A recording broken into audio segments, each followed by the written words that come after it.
여러분은 지금 CBS 라디오 김현정의 뉴스쇼를 함께하고 계십니다.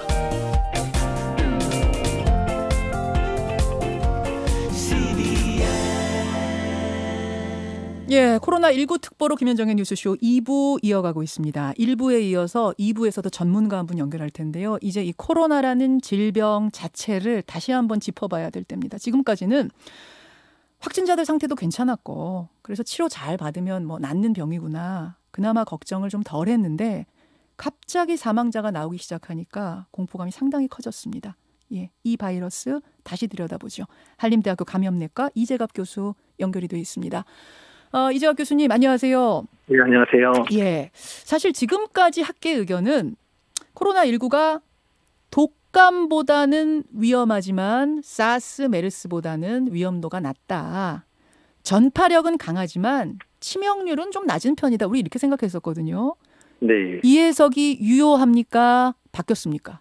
근데 이제 그 부분은 유효한데요. 왜냐하면 이미 인플루엔자로 매년 사망자가 한 700명에서 2,000명 정도가 국내에서 사망을 하고 있거든요. 독감, 예예. 예. 그렇기 때문에 아마 그 치명률이 독감보다는 높은 건 맞고요. 그러니까 지금 상황이 벌어지는 이유는 지역사회 감염이 시작되게 되면 이제 노령이라든지 기저질환자들도 감염이 될 수 있는 상황이 되고요. 예. 그게 또 지금 사망자들이 대부분 이제 대남병원 환자들이 많은데, 그렇죠.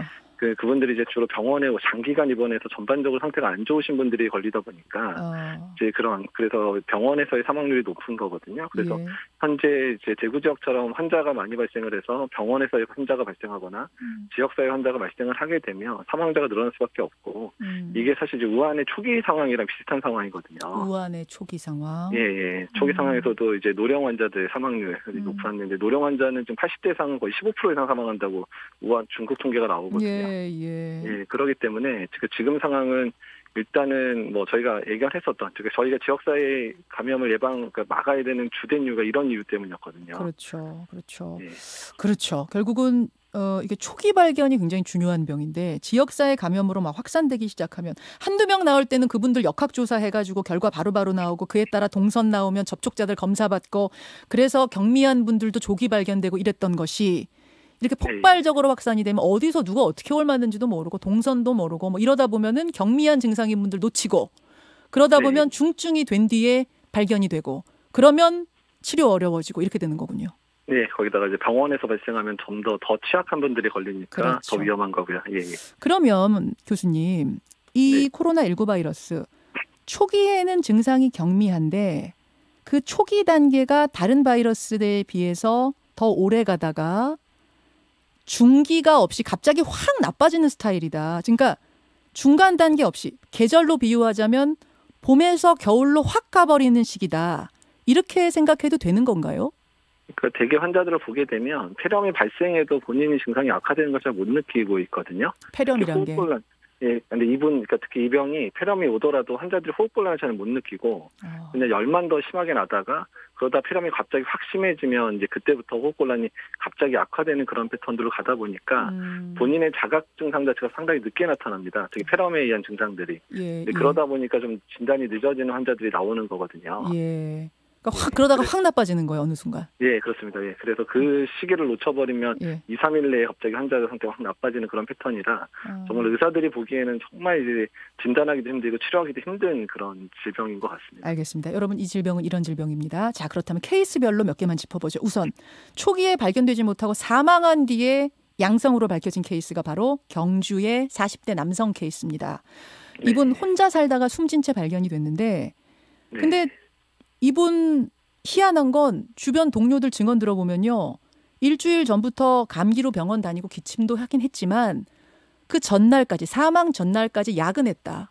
근데 야근할 때 얼굴 보면 다음날 숨질 사람의 얼굴이 전혀 아니었다는 거예요. 그래서 일단 구분 사인이나 이런 부분들은 다시 한번 이제 검토가 필요한 상황으로 생각은 되는데요.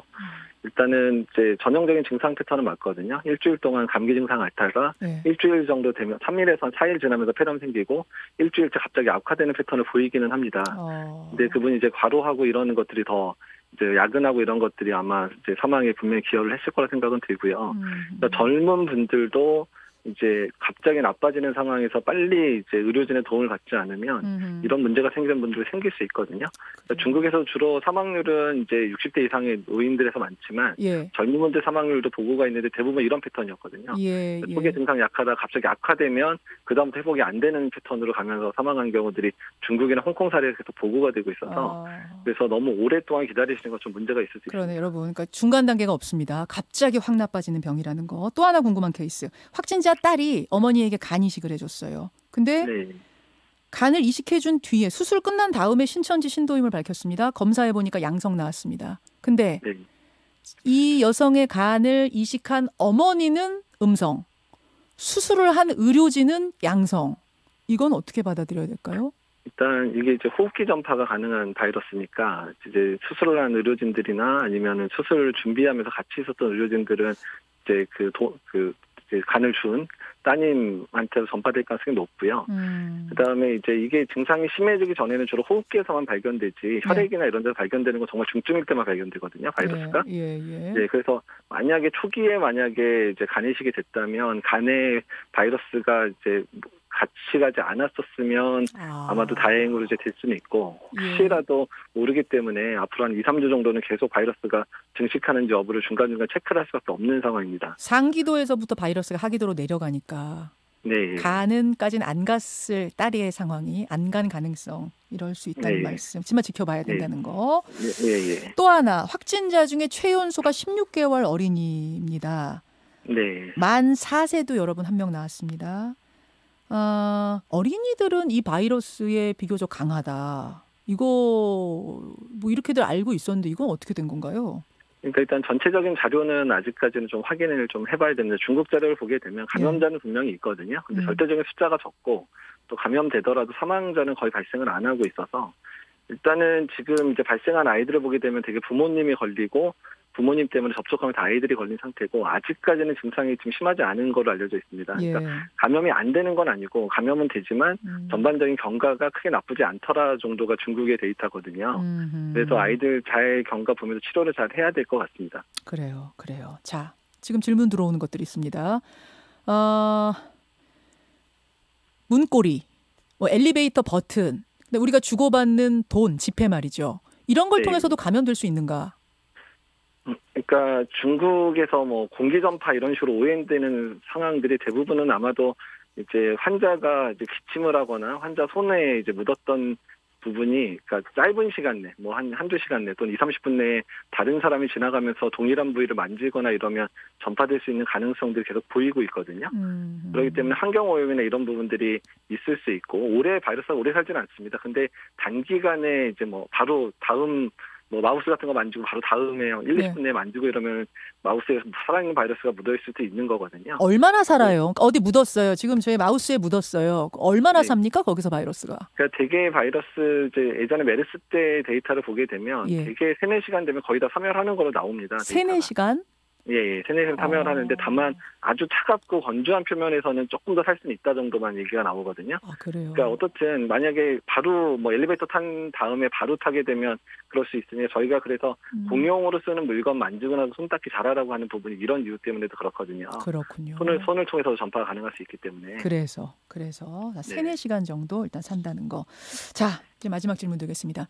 이재갑 교수가 생각하시는 지금 가장 중요한 건? 지금 대구 지역을 어떻게 해서는 총력전으로 못 막으면, 그러니까 대구가 이제 우한 같은 역할이 되고 그 다음에 후베이로 확 퍼졌잖아요. 네. 인구 상황도 비슷하거든요. 우한이 1,000만에 후베이가 5천만이면 딱 우리나라랑 크기가 똑같거든요. 그래서 대구를 잘 막아서 대구 안에서 이제 해결을 어느 정도 상황이 돼야 그 다음에 전국 확산을 막을 수 있고요. 또 대구를 잘 막는 판례 모델을 만들어 놓으면 다른 지역의 유행이 시작돼도 대구 모델을 따라갈 수 있거든요. 그래서 지금 대구를 어떻게 하느냐가 앞으로 어떻게 할지에 대한 저희들의 이제 방역하는 사람 의료진들의 어떤 최고의 수준의 노력을 해야 된다는 상황입니다. 여기까지 확인하겠습니다. 이재갑 교수님 고맙습니다. 예, 감사합니다. 한림대학교 강남성심병원 감염내과의 이재갑 교수였습니다.